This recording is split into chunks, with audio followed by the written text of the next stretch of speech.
Hello, my name is Kathy, and today I'll be continuing the course on music theory. But before I do this, I wanted to let you know that because I have a great many videos now on many different topics, that I've decided to make several different video playlists so that it's easier to find the videos of greatest interest. So please check out my playlist page.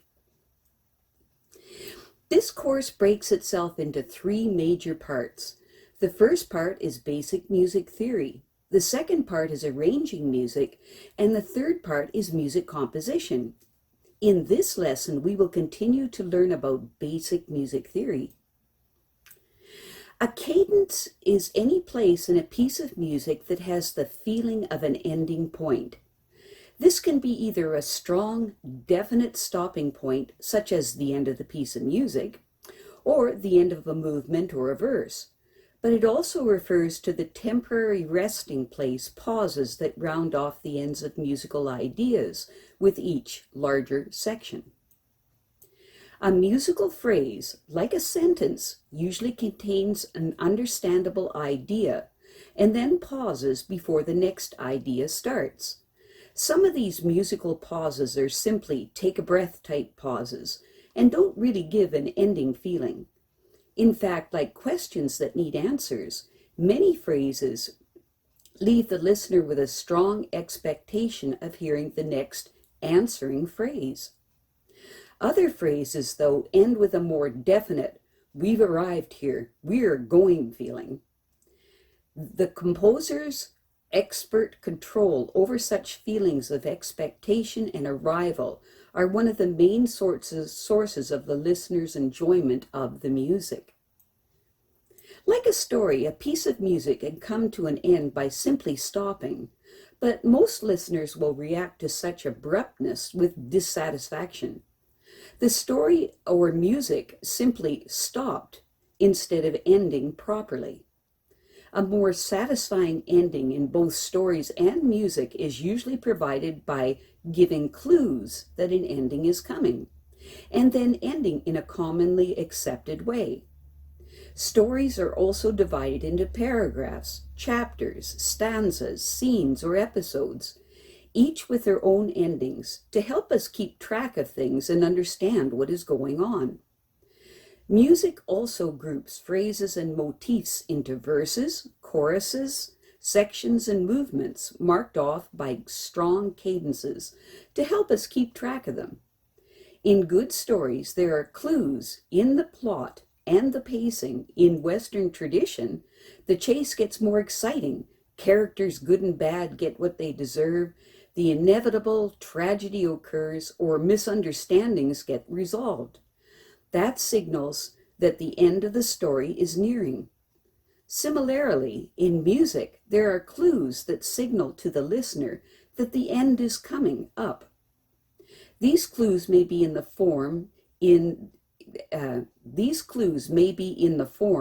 the development of the musical ideas, in the music's tempo, texture, or rhythmic complexity.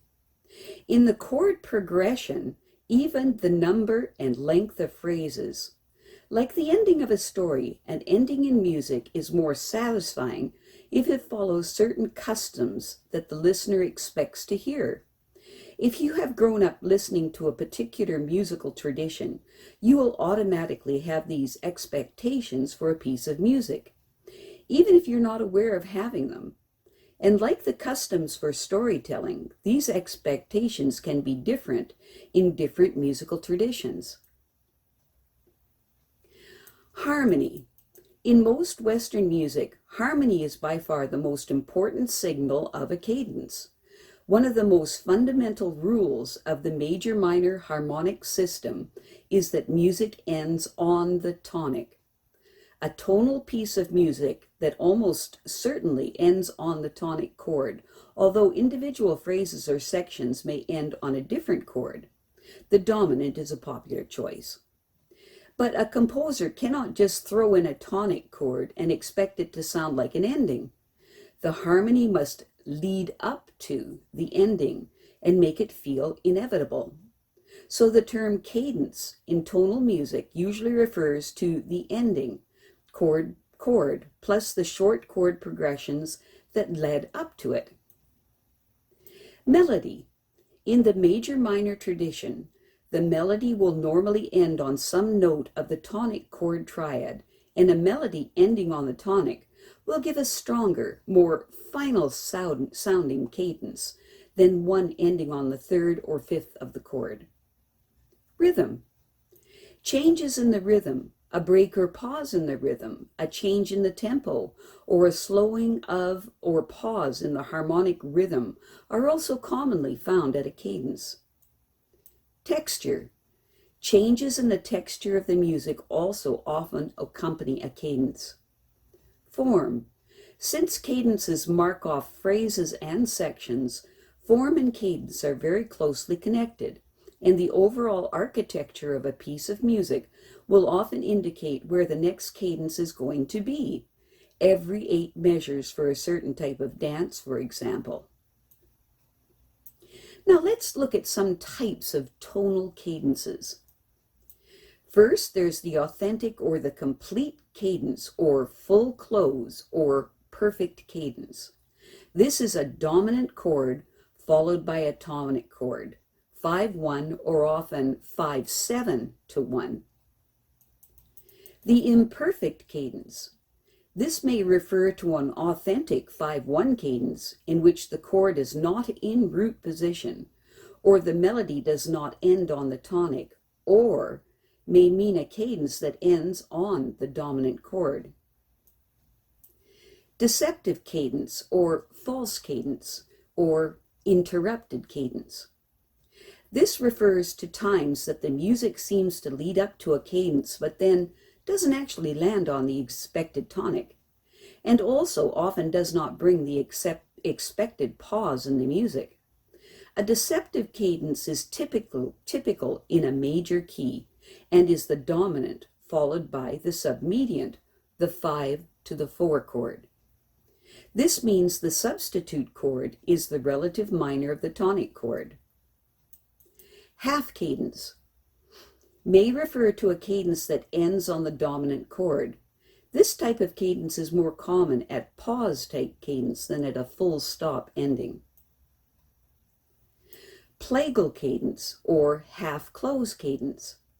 This is the subdominant chord, the 4 chord, followed by a tonic chord, the 1 chord, so it's a 4-1. For many people, this cadence will be familiar as the Amen chords at the end of many traditional hymns.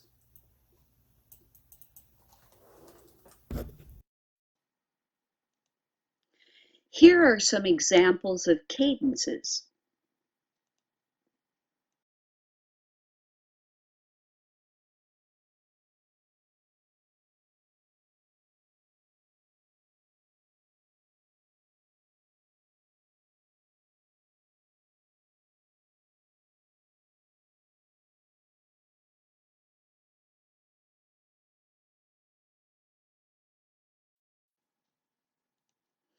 To write a perfect cadence, work as follows.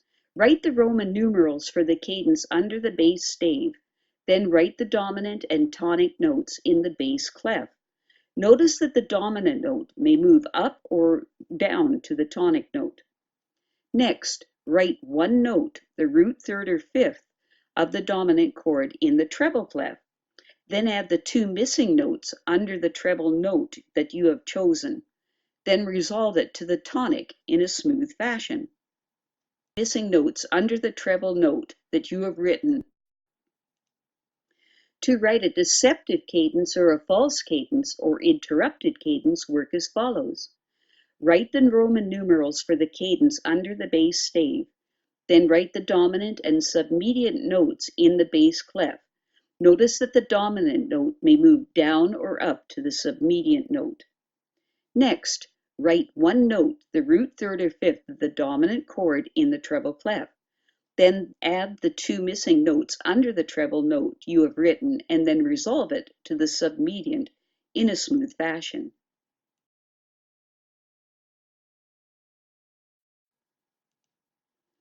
To write a plagal cadence, work as follows. Write the Roman numerals for the cadence under the bass stave, Then write the subdominant and tonic notes in the bass clef. Notice that the subdominant note may move up or down to the tonic note. Next, write one note, the root third or fifth of the subdominant chord in the treble clef.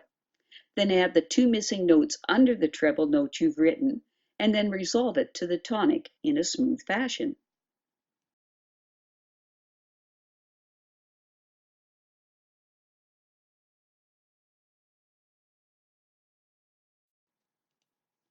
In your manuscript pad, write out and identify the type of cadence in each of these excerpts. First, identify the key of the excerpt, and then name the chords in the excerpt. I will supply the answers so that you can check your work.